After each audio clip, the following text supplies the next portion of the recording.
I heard it with my own ears. It wasn't a shout. It wasn't meant for me. That's what made it so pure. My daughter-in-law, Sarah, said it. Her voice was light, practical, like she was discussing which brand of paper towel to buy. "You're not really in the family portrait this year, Dad." She called me Dad. She'd been calling me that for 20 years, ever since she married my son, Daniel. The word had never felt so foreign, so clinical. I was standing on their perfectly manicured lawn, the kind of green that costs a fortune to maintain.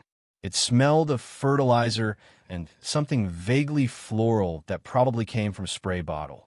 The smoke from the gas grill, a monstrous stainless steel affair I was never allowed to touch, drifted past me. They said my charcoal methods were archaic, carcinogenic. I just smiled, a slight upturn of my lips that I had perfected over decades. It was the smile that said, "I'm fine," the smile that said, "Don't worry about me," the smile that had slowly erased me from my own life. My son, Daniel, was helping her position our grandson, Leo. He adjusted Leo's collar. He heard her. Of course, he heard her. He was standing right there. He glanced at me. A quick, fleeting look. The kind of look you'd give a stranger you've accidentally bumped into on the street. It was a mixture of apology and helplessness. But mostly it was relief. Relief that he didn't have to be the one to say it. Relief that he didn't have to manage my reaction. I gave him a smile, too. He turned back to his family. His real family. Sarah was still talking, arranging them in the afternoon sun. "Okay, Leo, sweetie, stand between Mommy and Daddy." "Yes, just like that.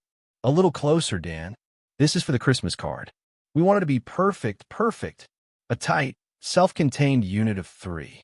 Polished and complete. No room for a grizzled, old outlier. No room for the man whose shoulders Daniel had once ridden on, whose hands had built the very soapbox derby car that won Daniel his first blue ribbon. Those hands were now deemed too unsteady, too old-fashioned to even hold a spot in a photograph. I watched them. The photographer, a young man with a beard and a tight shirt, chirped instructions. Big smiles. Think happy thoughts. Sarah's smile was brilliant. Daniel's was practiced. Leo's was a little forced. He glanced over at me again, a flicker of confusion in his young eyes. Sarah gently turned his head forward. "Look at the camera, honey." I felt a strange calm settle over me. It wasn't anger. Not yet. It was something colder, clearer. It felt like a circuit breaker finally flipping after being overloaded for years. A quiet, internal click. My heart didn't race. My hands, resting on the back of a patio chair, didn't tremble. They were still. The calluses on my palms, souvenirs from a lifetime of work, felt smooth against the chair's plastic weave. I had brought a gift for Leo. It was in the back of my truck. A small bookshelf I'd made, crafted from a piece of old cherrywood I'd been saving. I'd spent weeks on it, sanding it until it was smooth as glass, finishing it with my own mixture of beeswax and oil. It smelled of the workshop of history. It felt foolish now, a relic from a different world, offered to a family that prized things that were new and disposable. I turned away from the tableau on the lawn. I walked back to the cooler and took out one of my beers. I had to bring my own. They only drank craft IPAs that tasted like pine needles and disappointment. I twisted the cap off. The sound was small, but in the sudden quiet of my mind, it was as loud as a gunshot. I didn't say goodbye. No one noticed me leave. I walked down the long, curving driveway, past the imported Japanese maples and the professionally arranged river rocks. I got in my old Ford truck. The seat groaned as I settled in, a familiar, comforting sound.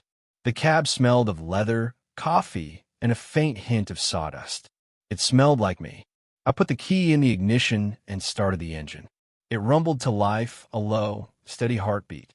I didn't go straight home. I just drove. The sun was setting, casting long shadows across the suburban streets. I passed parks where fathers were pushing their children on swings. I passed houses with lights flickering on, families gathering for dinner. For a moment, a pang of something sharp and lonely hit me. It was a familiar ache, one I had lived with for years, especially after Eleanor passed. But then the cold clarity returned. It wasn't loneliness. It was solitude. The two are different. Loneliness is a lack. Solitude is a presence. The presence of yourself. I had been missing my own presence for a very long time. I had spent years making myself smaller, quieter, more convenient. I didn't want to be a burden. That was the mantra of my generation. You work hard, you provide, you raise your kids, and then you get out of the way. You don't complain. You don't make waves. You become a reliable, silent utility. A bank account, a free babysitter, a holiday guest who brings his own beer and doesn't stay too long. The radio was playing. Some classic rock station. Creedence Clearwater Revival came on. John Fogerty singing about being born on the bayou. It was the music of my youth, of my time in the service. Music with grit. Music that didn't apologize for what it was. I finally turned toward home. My home. The small brick house Eleanor and I had bought 45 years ago. The mortgage was paid off. The garden was a little wild now, but the bones were good. The oak tree we planted when Daniel was born now towered over the roof. I pulled into the driveway and killed the engine. The silence that followed was profound. It wasn't an empty silence. It was a waiting silence. Inside, the house was cool and dark. I didn't turn on the overhead lights. I walked through the living room, my hand trailing over the back of Eleanor's armchair. The fabric was worn smooth. I could almost feel the impression of her, still there.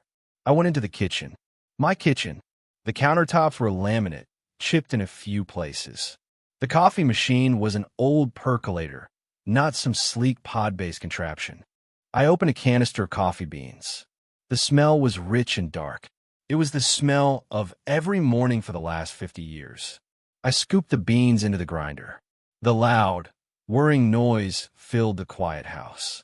It was a sound of purpose, a sound of routine, but this time it felt different. It felt like the beginning of a new routine.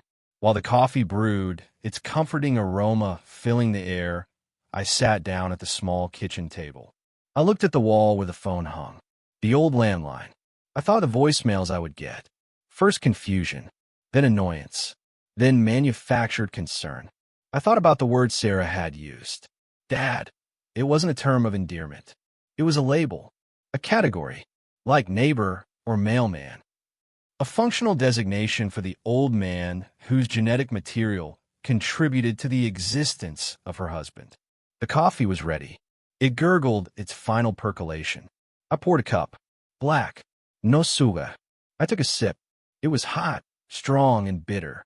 It tasted like the truth. I took my mug and walked to my study. It wasn't really a study. It was a small spare bedroom filled with my books, my records, and my desk. On the wall was a framed photo of me and Eleanor on our wedding day. Another of me in my army uniform, young and impossibly serious. I sat in my old wooden desk chair. It squeaked a protest I knew by heart. I opened the top drawer. Inside, beneath some old pay stubs and spare checkbooks, was a leather-bound journal. Eleanor had given it to me the year I retired. For your thoughts, she'd said. I had barely written in it. I never felt I had thoughts worth recording. I opened it to a fresh page. The paper was crisp. I picked up a heavy fountain pen, a Parker 51, my father's pen. I unscrewed the cap. My hand was steady, rock steady. I wrote 3 words. A list, a plan, 1 lawyer, 2 bank, 3 will. I closed the journal. I finished my coffee. I went to bed. For the first time in years, I did not wait for the phone to ring. I slept a deep, dreamless sleep. The next morning, I woke before the sun. The habit of a lifetime. I made my coffee, the same ritual as the night before. But today it wasn't a comfort. It was fuel. At 8 o'clock sharp, I looked up a number in the phone book. Not on the internet. In the actual, heavy paper phone book. I found the name I was looking for. Miller and Associates. Samuel Miller. I'd known his father. We'd served on a VFW committee together years ago. Solid people. A secretary answered. Her voice was professional, brisk. Miller and Associates. I'd like to make an appointment with Mr. Samuel Miller, I said. My own voice sounded different to me. Firmer. Deeper. Regarding my estate, she gave me a time. 11 o'clock. I had 3 hours. I went to my workshop. The detached garage was my sanctuary. The smell of sawdust, oil, and old wood was the only incense I'd ever need. My tools hung in neat rows on the pegboard, outlines drawn around them, so I knew exactly where each one belonged. Order. Control. I looked at the cherrywood bookshelf, leaning against a workbench. It was beautiful. The grain glowed. It was a piece of me, a piece I had intended to give away to someone who would see it as just another piece of furniture. I ran my hand over its surface. It was finished, but it wasn't for Leo anymore. It was for me. I decided I would keep it. It would go in my study, filled with my books. Then my eyes fell on the toolbox. It sat on its own dedicated bench. I had built it from oak, with dovetail joints and brass fittings. Inside, each tool was new and used. A complete starter set. A perfect hammer. A set of gleaming screwdrivers. A level. Everything a young man would need to start building a life. It was meant for Leo, for his 16th birthday. A legacy. I opened the lid. The tools lay nestled in their felt-lined compartments. A silent promise. A promise I was now breaking. Methodically, I began to remove them. I took out the hammer, its head perfectly weighted, and placed it on my main workbench. I took out the screwdrivers, one by one. The pliers. The tape measure. The chisel set. Each tool was an echo of a future that would no longer happen. Not in the way I had envisioned. When I was done, the toolbox was empty. It was just a box. A beautiful, hollow container. I closed the lid. The click was soft, final. I left it on the bench. At 10:30, I went inside and changed my shirt. I put on a clean, press button down. I combed my hair. I looked at myself in the hallway mirror. The lines on my face seemed deeper, but my eyes were clear. The vague, placating softness was gone. In its place was something hard, something solid. Mr. Miller's office was in an old brick building downtown. It smelled of floor polish and old paper. The secretary led me into a room lined with law books from floor to ceiling. They looked like they'd never been opened, just props for an air of seriousness. Samuel Miller was younger than I expected. He had his father's eyes, though, kind but direct. He shook my hand. His grip was firm. "Mr. Kettner," he said, "a pleasure. What can I do for you?" I sat down. I didn't mince words. I didn't tell him the story of the barbecue. He didn't need the emotional details. He needed instructions. I need to make some changes to my financial and legal arrangements. I began. First, I want to revoke the existing power of attorney I have on file. It lists my son, Daniel Kettner. He made a note. He didn't ask why. I appreciated that. Second, I want to dissolve my current family trust and create a new one. With new beneficiaries understood, he said, his pen scratching across a yellow legal pad. And who will be the new beneficiaries? My grandson, Leo Kettner, will be the primary beneficiary. However, I want the trust to be managed by an executor until he is 25 years old. And I do not want his parents, Daniel and Sarah Kettner, to be the executors for the first time. He looked up. A flicker of something, curiosity, maybe empathy, crossed his face. But he remained professional. We can certainly arrange that. You can appoint a professional trustee. Or someone else you trust. I want you to do it, I said. Your firm? He nodded slowly. We can. Now, about the remainder of your estate. The house, the savings, my investments. Everything goes into the trust for Leo. With one exception. I want to designate a portion, say 20% of the total value, as a donation upon my death. To which organization? The Northwood Community Technical School. Specifically for a scholarship fund for students entering the carpentry and woodworking program. He smiled a little at that. A genuine smile. My father would have liked that. He always said you could build anything. I'm trying, I said. We spent another hour going over the details. The paperwork. The legal mechanisms. It was clean. It was precise. When I left his office, I felt lighter than I had in a decade. The air outside seemed fresher.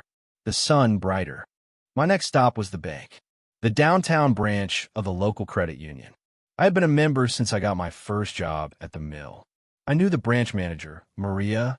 Her mother and Eleanor had been in a bowling league together. I didn't have an appointment, but she saw me right away.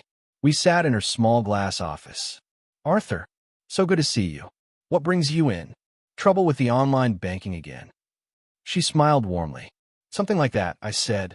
"Maria, I need to simplify my accounts.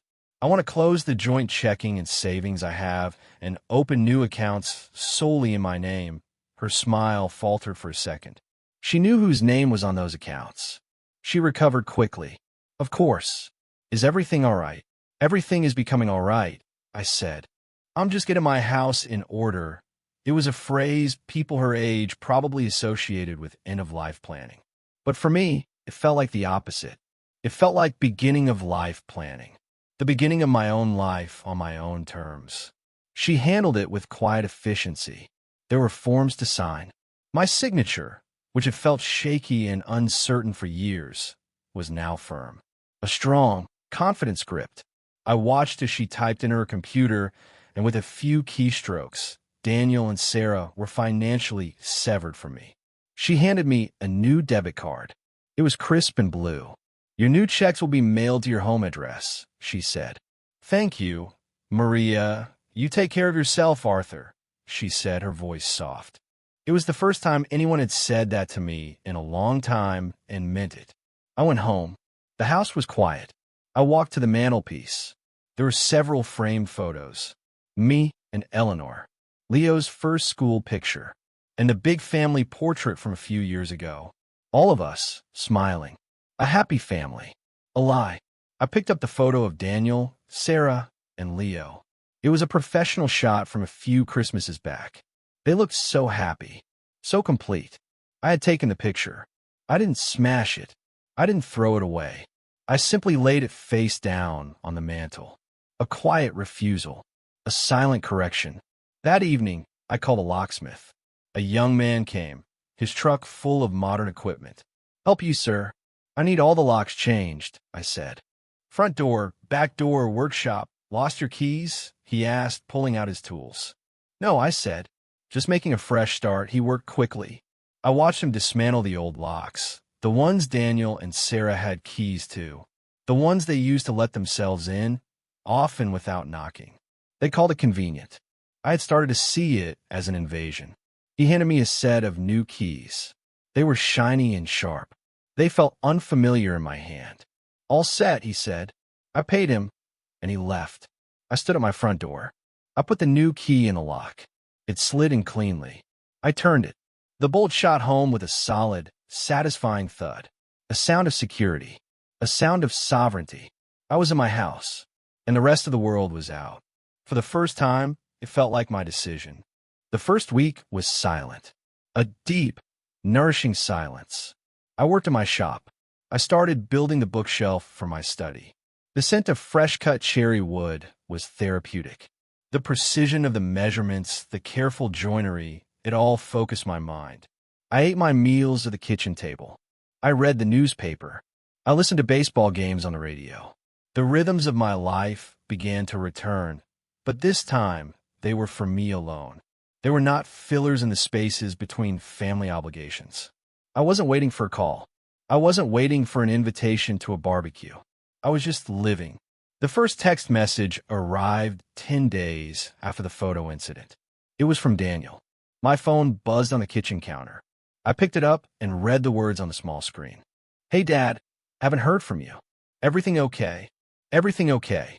The universal opening for a conversation you don't really want to have. A checkbox of filial duty.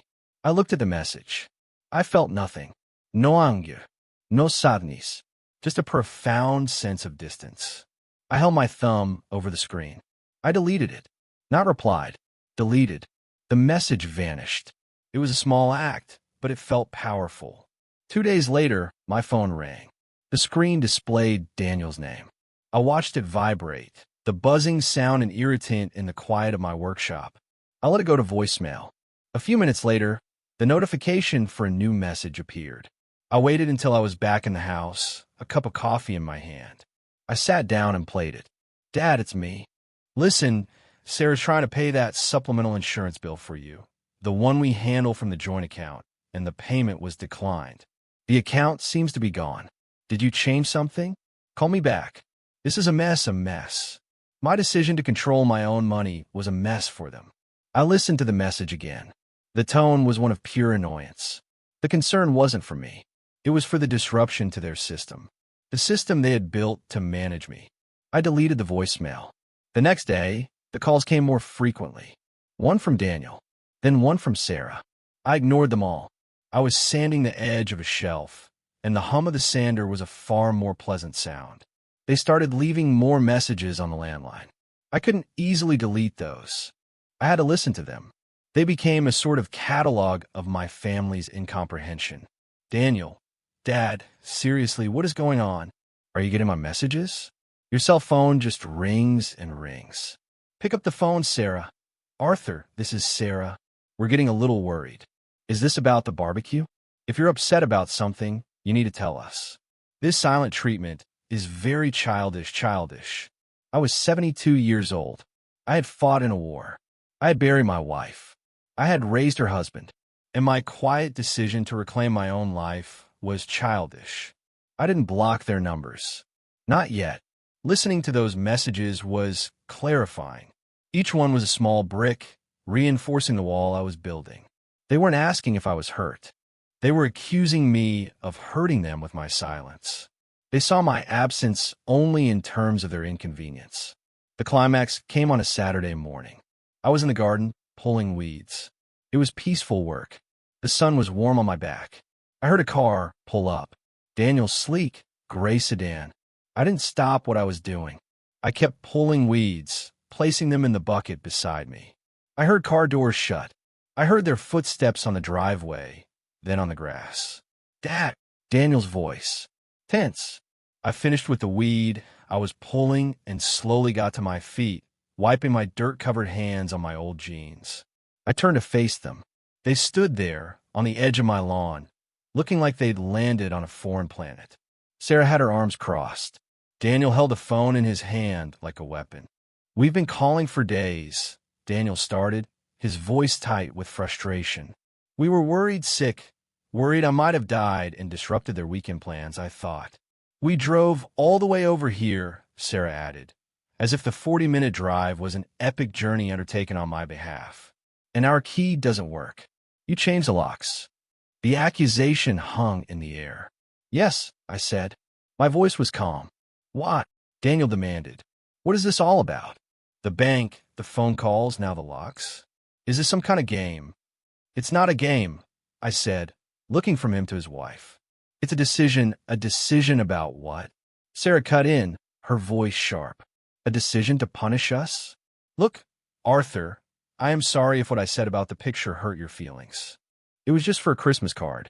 I didn't think you'd be so sensitive. There it was. The final dismissal. My reaction wasn't a valid response to their disrespect. It was a personal failing, an oversensitivity. Every small cut, every ignored phone call, every condescending piece of advice, every time I was treated like a piece of old furniture, it all coalesced in that moment on my lawn. And I felt the last thread of obligation snap. I looked at my son, my boy, the man he had become. He stood there, shifting his weight, waiting for me to do what I always did. Absorb the blow, smooth things over, make it okay for them. I did not. It wasn't just the picture, I said, my voice quiet but carrying in the still air. The picture was just the period at the end of a very long sentence. A sentence you've all been writing for years. Daniel looked confused, genuinely confused. He had no idea what I was talking about. That was the most painful part. His neglect of me was so complete, he wasn't even aware of it. I don't understand, he said. I know, I replied. That's the problem. I picked up my bucket of weeds. I'm Busa. You should go. Sarah's voice rose. We're not going anywhere until you explain this. This is crazy. It's like you've lost your mind. On the contrary, I said, turning my back on them and walking toward the house. I think I've just found it. I went inside. I did not look back to see if they were watching.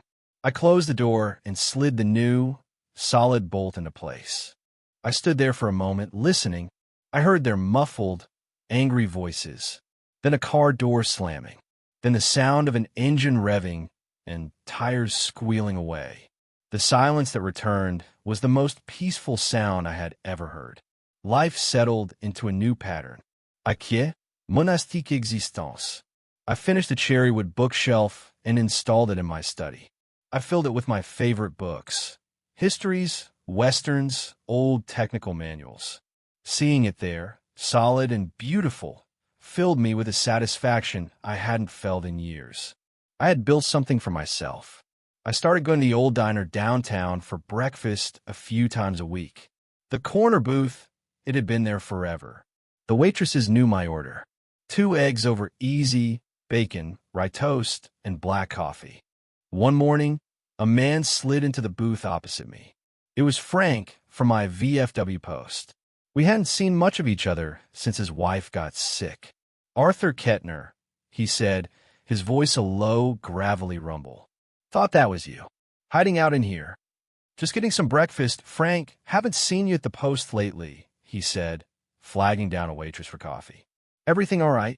It was the same question Daniel had asked, but the tone was entirely different. Daniel's was an accusation. Frank's was a genuine inquiry. Things are changing, I said, not wanting to unload my domestic drama on him. He just nodded, sipping his coffee when it arrived. Change is good.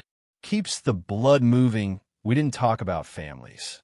We talked about his wife's recovery, about the new bypass they were building out on the highway, about the abysmal season our baseball team was having.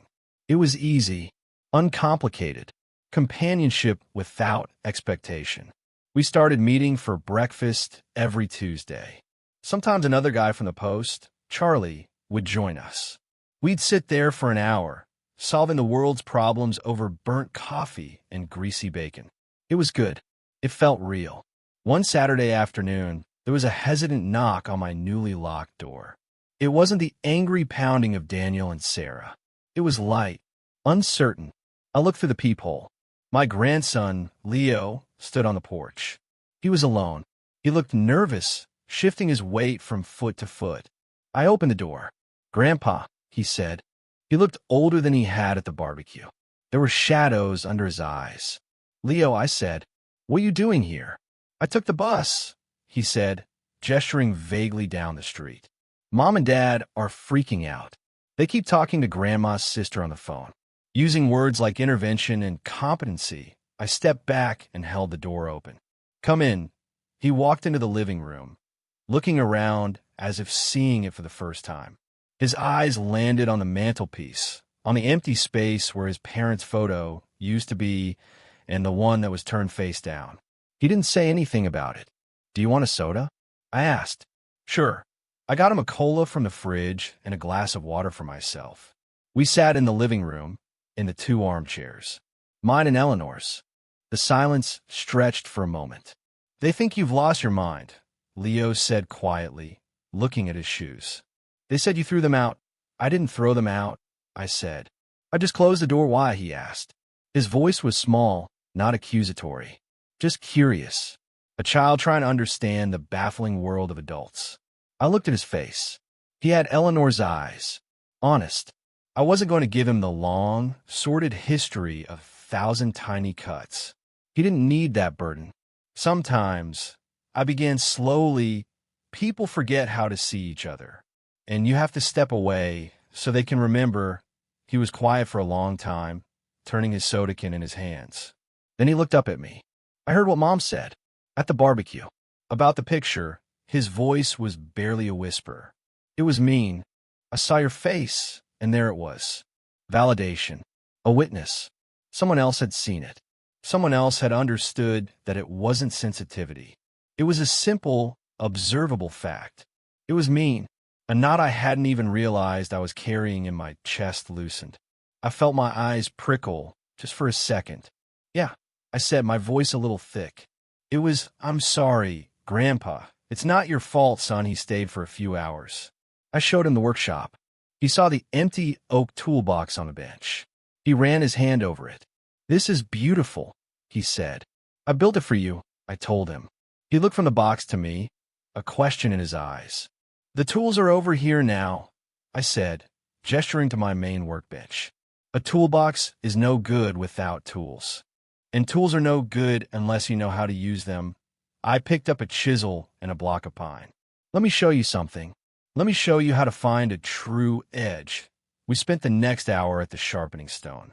I showed him how to hold the chisel at the right angle, how to feel the burr on the steel, how to strop it on a piece of leather until it could shave the hair off his arm. He was a quick study. His hands were steady. He had the touch. When it was time for him to catch the bus back, I walked him to the end of the driveway. "Can I come back next week?" he asked. "The door is open," I said. And for the first time, it felt like I was opening it for the right reason. Leo's visit solidified my resolve. The path I was on was the right one. It wasn't about destroying my family. It was about protecting my own integrity. And maybe, just maybe, it was about creating a space where a real relationship, like the one budding with Leo, could actually grow. The following week, I met with Mr. Miller again. We finalized the paperwork for the new trust. I signed the documents. My signature was a bold, black line on the page. An act of creation. "It's done," he said, gathering the pages into a neat stack.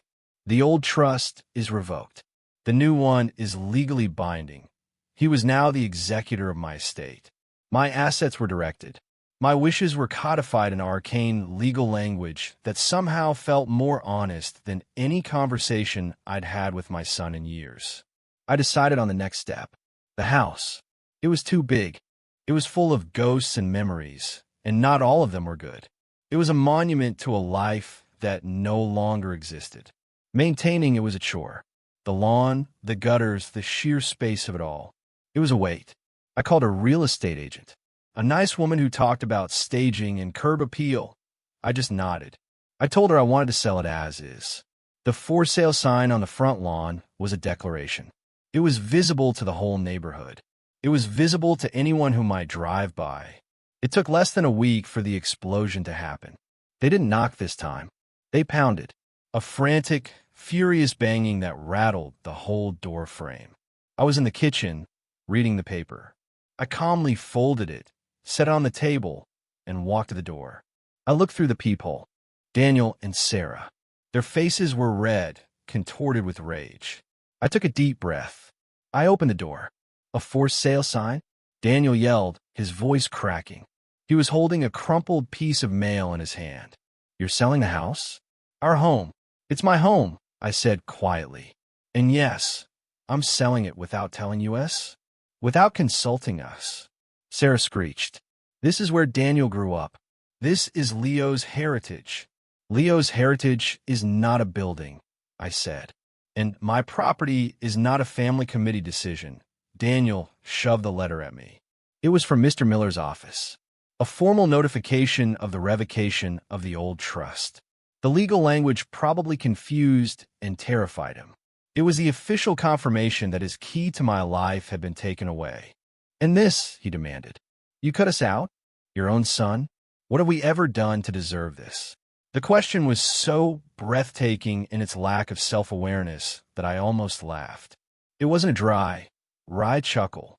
It was a laugh of pure, unadulterated astonishment. I didn't laugh. I just looked at him. My son, a man I barely recognized anymore. A man so cocooned in his own world that he could see my actions only as an attack on him, not as a defense of myself. "What did you do?" I repeated the question softly. It hung there between us. "You did nothing, Daniel. That's the point. For years, you've done nothing. When your wife dismissed me, you did nothing. When I was sick with the flu 2 winters ago and called you for help, you did nothing but tell me to call a delivery service. When I tried to teach you how to fix the faucet, you did nothing but call a plumber because it was faster. I took a step forward, and they both instinctively took a step back. I wasn't being aggressive, but my stillness, my calm, was more unnerving to them than any shout. You let me fade into the background of your lives. I became a checklist item. Call Dad. Check on Dad's bills. You weren't a son. You were a reluctant administrator. And you, I said, turning to Sarah, You were the efficient manager who found my presence inconvenient to your perfectly curated life. I looked at her. I heard what you said at the barbecue. I heard the casual ease with which you wrote me off. And I heard your husband, my son, say nothing. I watched you arrange your perfect family and decide I wasn't part of it. Sarah opened her mouth, a retort ready, but I kept speaking, my voice low and even. It wasn't an insult. It was a statement of fact. You were just saying out loud what you've all been demonstrating for years. So I decided to accept it. I decided to believe you. I looked back at Daniel. His anger had collapsed into a slack-jawed confusion. But you're my father. Yes, I am, I said. And I've decided to finally act like it. To have some self-respect. This is my home. This is my money. This is my life. And you're no longer welcome to manage any part of it. You're no longer welcome here without an invitation. I paused. I let the words sink in. Goodbye, Daniel. Goodbye, Sarah. I stepped back inside. I closed the door. Gently. I didn't slam it. I had no more anger left. There was nothing left but the quiet certainty of my decision. I slid the bolt home. The click was the sound of a chapter ending. The last one. The house sold quickly. I didn't want another house. I wanted something smaller. Something that was only mine. I found a 2-bedroom condo in a quiet complex across town. It was new, clean, and anonymous. One bedroom was for sleeping. The other became my workshop. Moving was a process of excavation.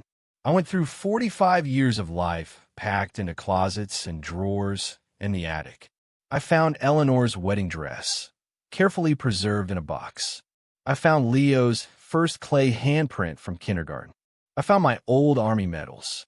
I packed what mattered. My tools, my books, my records, Eleanor's armchair, the cherry wood bookshelf, the empty oak toolbox, the photo of me and Eleanor on our wedding day. The rest? I let it go. I held an estate sale. Neighbors and strangers walked through my life, putting price tags on memories. It wasn't sad. It was liberating. It was just stuff. The life was not in the stuff. It was in me. My new apartment was a blank canvas. I set up my workshop first. Arranging my tools on a new pegboard felt like a sacred act. I set up my record player and put on some old Johnny Cash. The Man in Black. He understood. I put Eleanor's armchair by the window. I put my armchair next to it. I didn't need to get rid of hers. It was a good chair. My new life had a rhythm, a quiet, steady beat. In the morning, I made coffee in my percolator. The smell filled the small apartment. I would sit and read or just look out the window. I took walks around the small lake in the center of the complex. I met my friend Frank for breakfast. I went to the VFW Post on meeting nights. I was a part of a community of men who understood that you didn't need to talk about everything. Sometimes, just sitting in shared silence was enough. Leo visited every Saturday. He'd take the bus, and I'd meet him at the stop. We'd go back to my apartment, to the spare room that smelled of sawdust. I taught him how to use a hand plane. I taught him the difference between a rip cut and a cross cut. I taught him how to measure twice and cut once. We didn't talk about his parents. He didn't bring them up, and I didn't ask. Our time together was our own. It was about the work, about building something. One Saturday, we built a simple birdhouse. We painted it blue. It was a little crooked, but it was sturdy. It was ours. One evening, I sat down at my desk. I opened my journal. I hadn't written in it since that first night. I uncapped my father's pen. I wrote, "There's a difference between being alone and being lonely. I spent half my life feeling lonely in a room full of people who were supposed to be my family. Now, I am alone and I feel whole.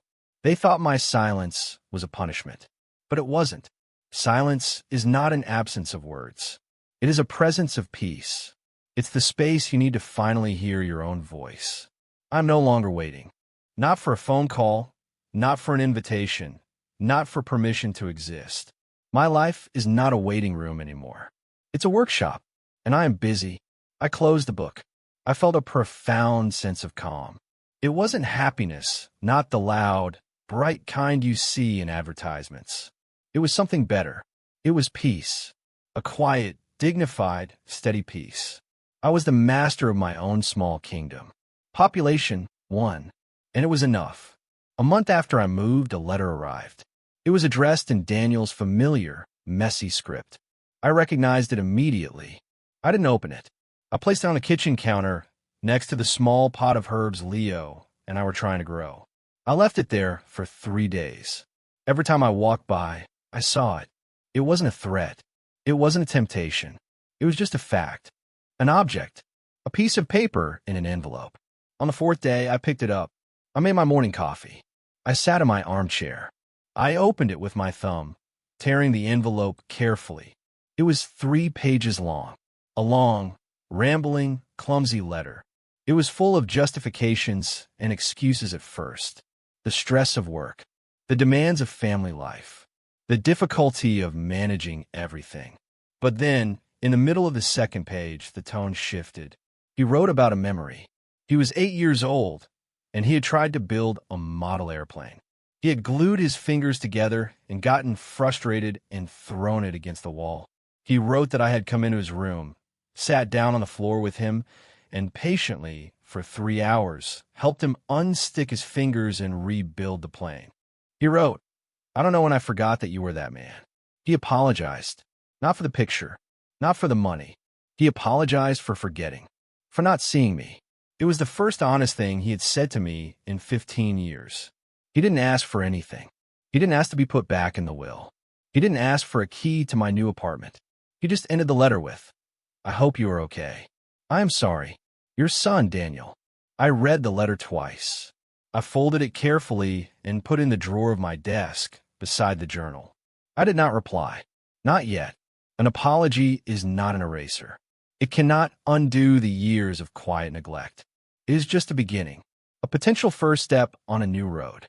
But it will be a road we walked on my terms, at my pace. The door to my life was no longer wide open for anyone to wander in and out of as they pleased. It was closed. It was locked. But I had the key, and for the first time, I knew I was the only one who could decide if and when to ever use it.